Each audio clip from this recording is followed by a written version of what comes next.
over 400 years, the buildings of Newfoundland and the people who created them have stayed hard by the sea.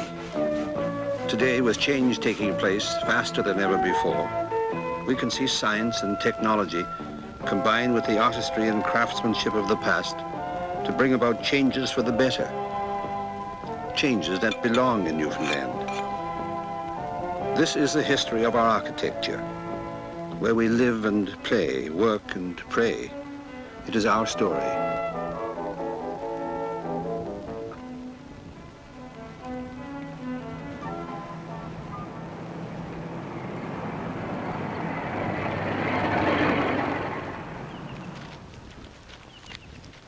At first, there wasn't much to work with except wood, so the first real structures were made from local timber, with only the skills of fishermen to put them together. The result is the Newfoundland tilt.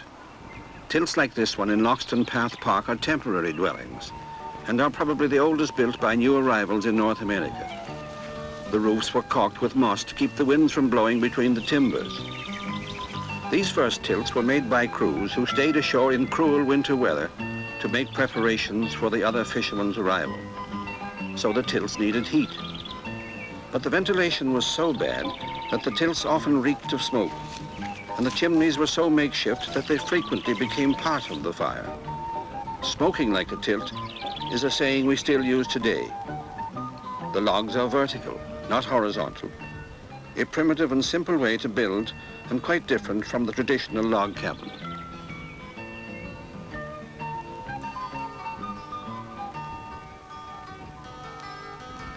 Our beginnings were close to the sea, and here in the primitive architecture of Newfoundland, we find unique proof.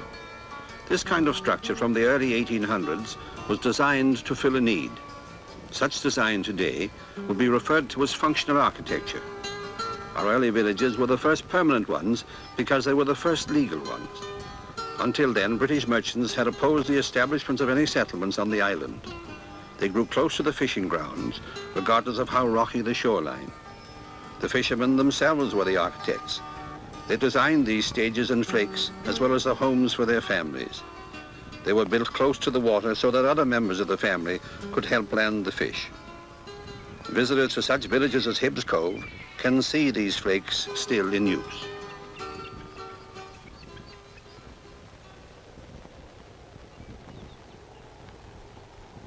Many of the early 19th century settlers were Irish, and they brought with them the craft of building with stone. So too, they brought the tradition of the inglenook. This is a sit-in stone fireplace, sometimes as large as 12 feet across, with a bench on either side for the entire family to huddle around when the icy Atlantic gales blew. A wooden dwelling was built around this stone fireplace. Still, all that remains today is the inglenook, like this one in historic Harbour Grace.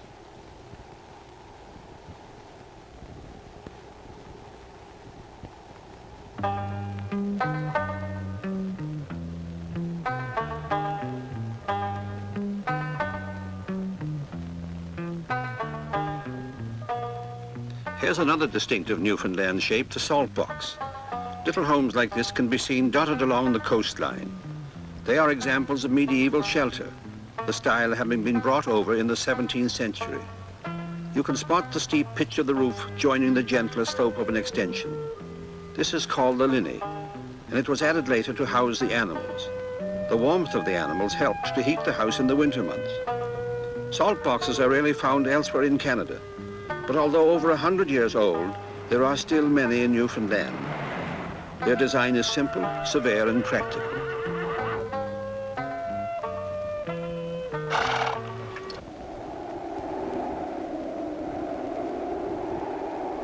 The lady on the roof gives us a clue to the name of the balustrated roof deck, the Widow's Walk. It sits on top of a hip roof and would be called a captain's walk wherever else it is found.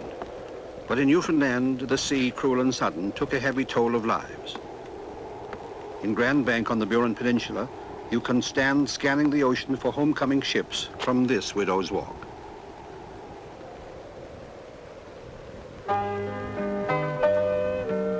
For some, the dangers of an angry ocean were offset by the rewards.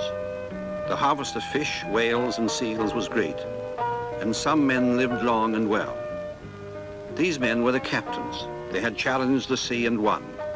Their houses, many known by the names of the owners, reflected their position in the local community. The addition of some gingerbread indicates status on its own.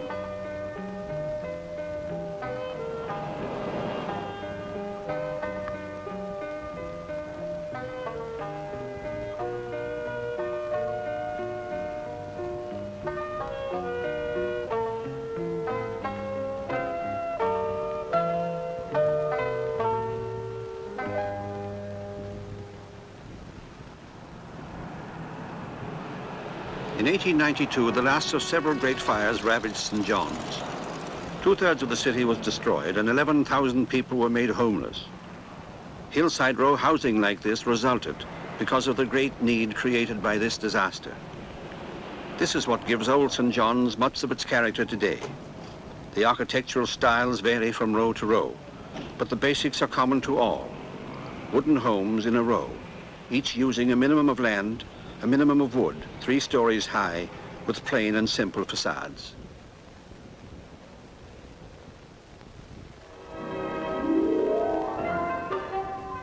The outports. They started to grow when the sea was the only highway. With the 1900s came a sudden change in style, as though the 20th century had reached out and announced itself. The salt box began to disappear, and the new influence of the architecture of St. John's started to make itself felt. These single dwellings have relatively flat roofs, quite different from the steeply angled roofs of the salt boxes. They are 2-storied homes with more room for growing families, for this is an environment where children can grow up strong and healthy, close to nature.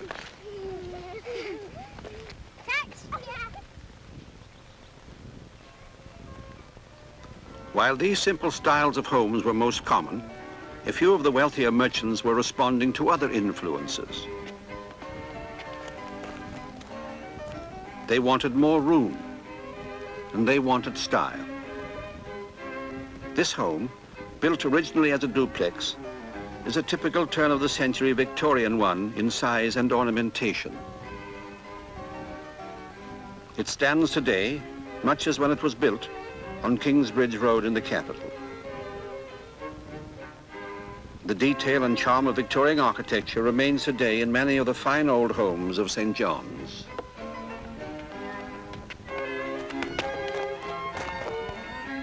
The Queen Anne style was another chosen by the wealthy merchants who rebuilt after the Great Fire. This curved linear architecture emphasized the considerable size of each house. Huge Queen Anne-style bay windows were integrated into the building as part of the design. This is Winter Home House on Rennie's Mill Road in St. John's.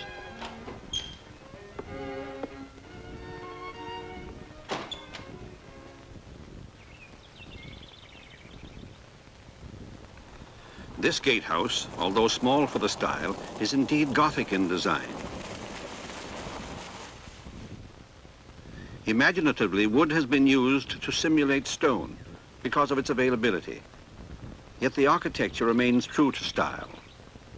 The highly decorated Gothic windows, which are characteristic, are carried through to another almost identical building, the Government House Gatehouse, also in St. John's.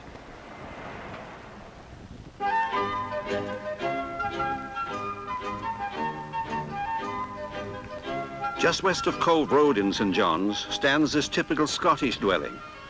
These 5-sided dormer windows are rarely found elsewhere in Canada. Looking at these battle dormers, you might imagine yourself to be in a part of Scotland.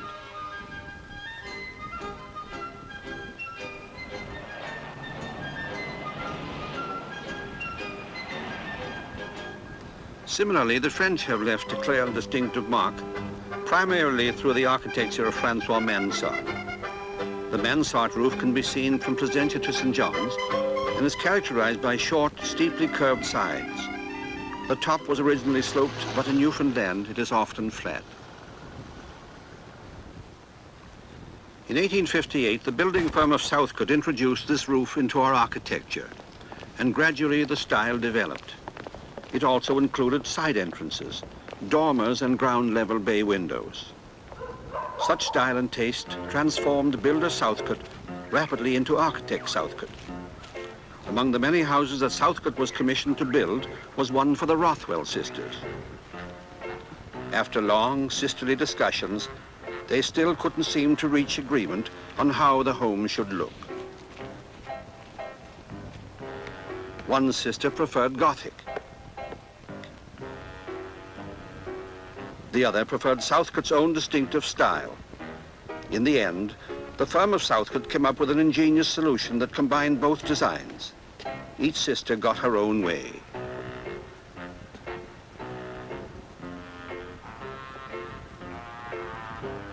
Newfoundland inherited a building with one style on each end.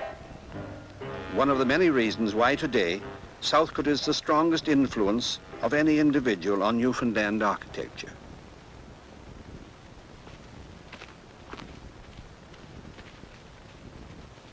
Today in Newton, a charming little village just north of Wesleyville, you can see another oddity of Newfoundland architecture in this quaint double dwelling. But you have to go inside to see it. Built by the two Barber brothers, the house has no interior partition, since they were the same family after all. So we have two houses, two staircases, but no dividing wall. The brothers agreed that the arrangement would work out just fine, as long as the women were getting along.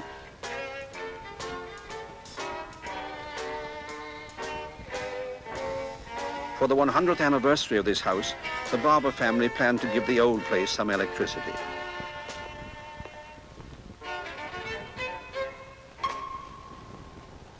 Although stone is a common enough material in the province, few old houses were built of it. The primary reason was lack of masons. With their arrival from Ireland, however, houses began to spring up and are still standing today. The Munn property survived the Great Fire because of its stone walls and slate roof.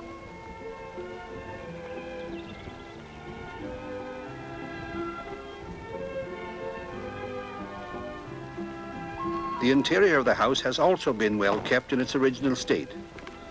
The floorboards, made of pine and very wide, lie as solid today as they did when the house was first built at the turn of the century. Although plastered over in many places, this stone building still demonstrates the skill of the early masons, particularly around the roof and the windows. Its style is Dutch colonial, and it stands proudly on Canaz Hill. Most of the stone used in its construction came from an old French fortress long destroyed. Here is another example of the early mason work. This fine stone barn which stands in picturesque Brigus, home of the famous Captain Bob Bartlett.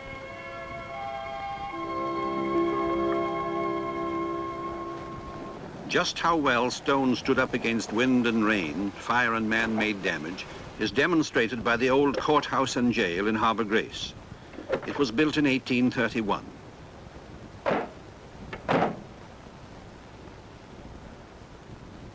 An example of the work of Patrick Keogh, an early master builder in stone, it stands strong and solid. The courthouse is still in use. The stone jail, quite active until recent years, looks as though it could still be of service if needed.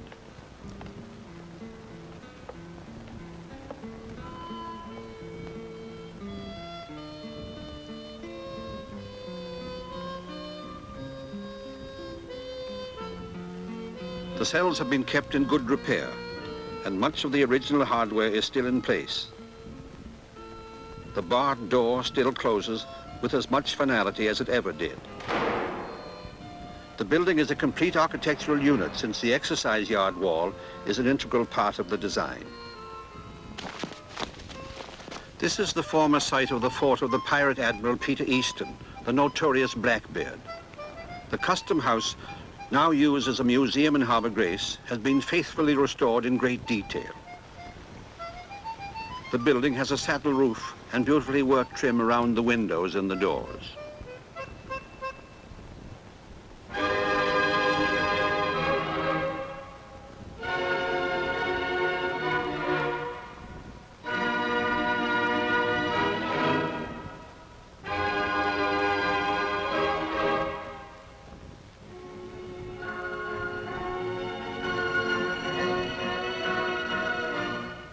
The churches of Newfoundland would do justice to much larger cities and more affluent people anywhere in the New World.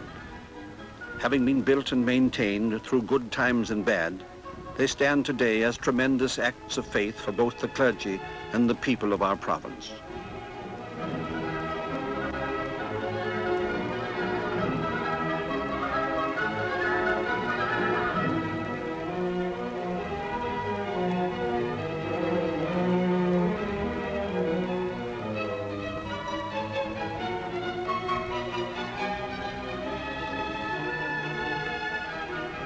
This is a famous Newfoundland landmark, the church by the side of the road. Built in 1871, it overlooks Conception Bay at topsail. Since then, it has been battered by storms and gales. But although teetering, shaky, and perhaps too small, its popularity has already decreed that there will always be a church by the side of the road.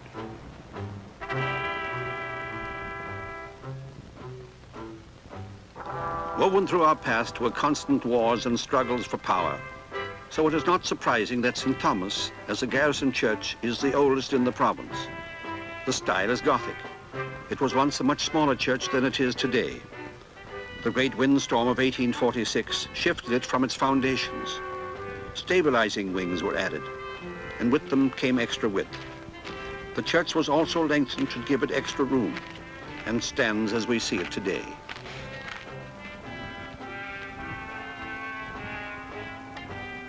Behind the church is St. Thomas Rectory, a fine example of American colonial style.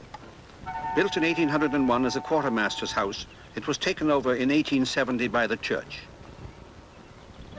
The provincial government is speeding restoration.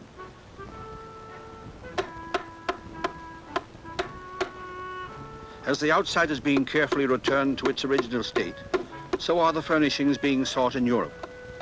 Soon we will be able to enjoy the building exactly as it was.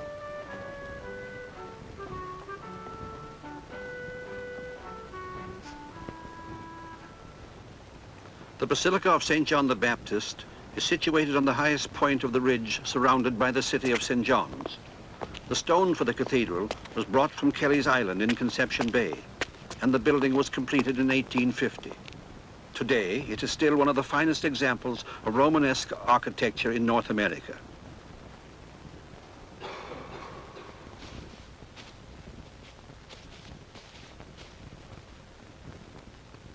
The interior of the basilica is equally impressive.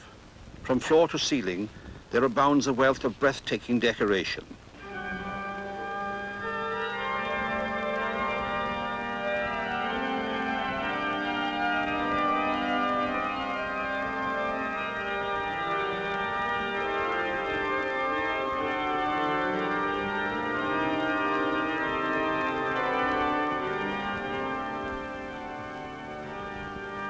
Situated under the main altar is the magnificent statue by Hogan, Redeemer in Death. Locally, we call it the Dead Christ. The only other like it is in Ireland, the birthplace of so many of the stonemasons who built the cathedral.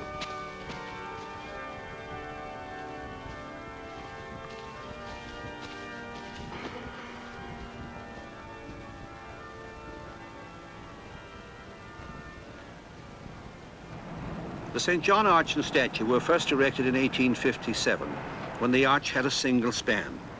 Later, the arch was moved and rebuilt with a triple span. The clock is over 7 feet in diameter and was once illuminated by gas jets. In front of the basilica, other examples of statues in stone stand watch over the cathedral square.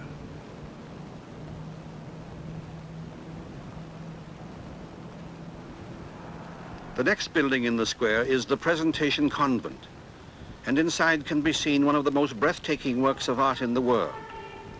Each year, hundreds of visitors gaze in awe and admiration at the Veiled Virgin by Giovanni Strasso. The sculptor has given the illusion of looking through a veil, although the bust is delicately hewn from a solid block of marble. It has often been said of the Anglican Cathedral in St. John's that it is one of the finest examples of Gothic architecture to be seen either in Canada or the United States. It was designed by Sir George Gilbert Scott whose son both designed much of the interior and supervised restoration after the fire of 1892. Thus, the exterior of the cathedral matches the inside in the intricacy of its pointed Gothic detail and its carvings. Typical of the style is the variety in the stonework. The original limestone came from England, used as ballast in westbound ships. But following the Great Fire, much of the mortar and stone was damaged, and repairs have carried on continuously ever since. You can imagine the ultimate beauty of the church by comparing the difference that restoration makes.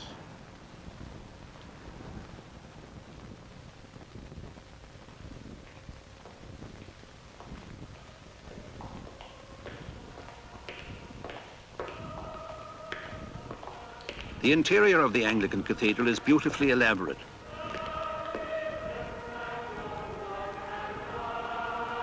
The sculpture is perhaps the outstanding feature of the interior. No two carvings are the same, and we see just how true this is when we compare each arch, pillar, and piece of fine stonework.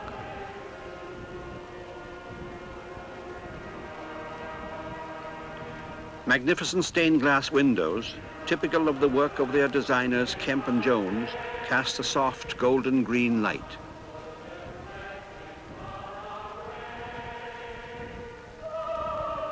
The cathedral abounds with works of art to delight the eye.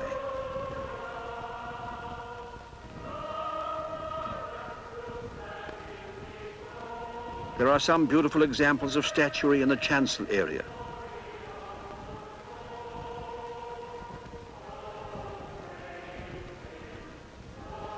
Each block of stone in the altar was shipped from England for assembly.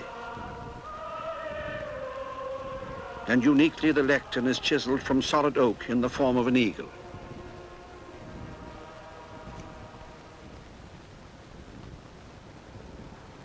Gower Street United Church dates from 1856. It has a brick exterior, and its style is actually a mixture of Gothic and Romanesque. Assorted towers and turrets give it a structurally massive appearance.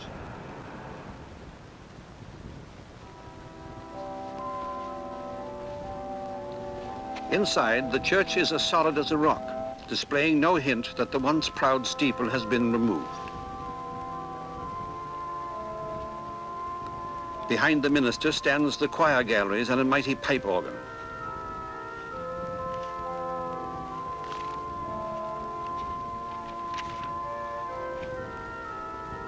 Where the congregation sits, there are two semicircular galleries.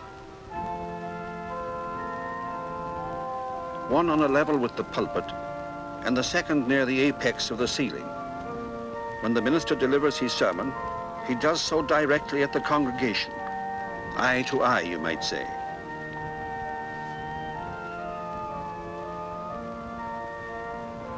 Cochrane United is also an architecturally intriguing church.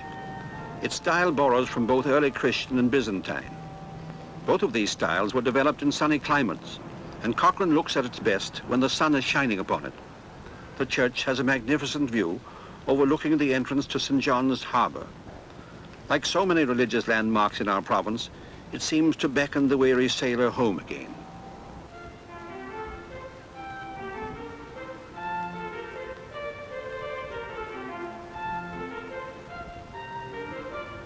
St. Paul's Church in Harbour Grace was the first stone church built in Newfoundland. It dates back to 1835.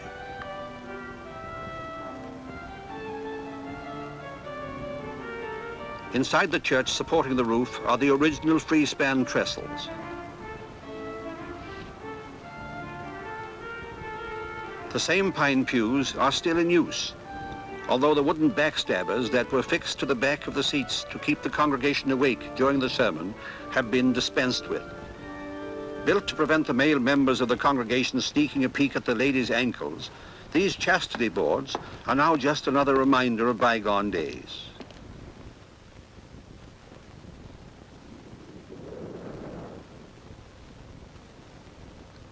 This Moravian mission represents the oldest Protestant religion in the world. These structures, with huge sloping roofs, strongly reflect the German architecture of the 18th century. Built at Hopedale on the coast of Labrador, The oldest of these buildings dates back to 1782. The style of building was first established when the earliest mission building was brought over in its entirety from Europe.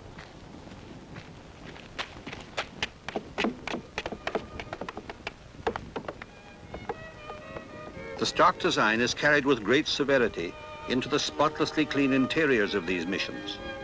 Even the altar consists of a little cloth-covered table.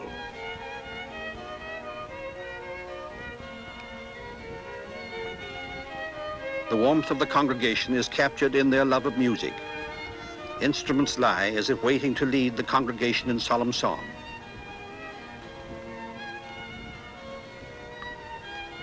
Waiting too are the organ keys. For some long-forgotten reason, their black and white colors reversed. The coves and rocky coastline where it all began, where the first daring fishermen sought shelter from the elements, through the slow, painstaking struggle to change bad laws, build useful skills, and shape the materials of our province to the booming growth of today.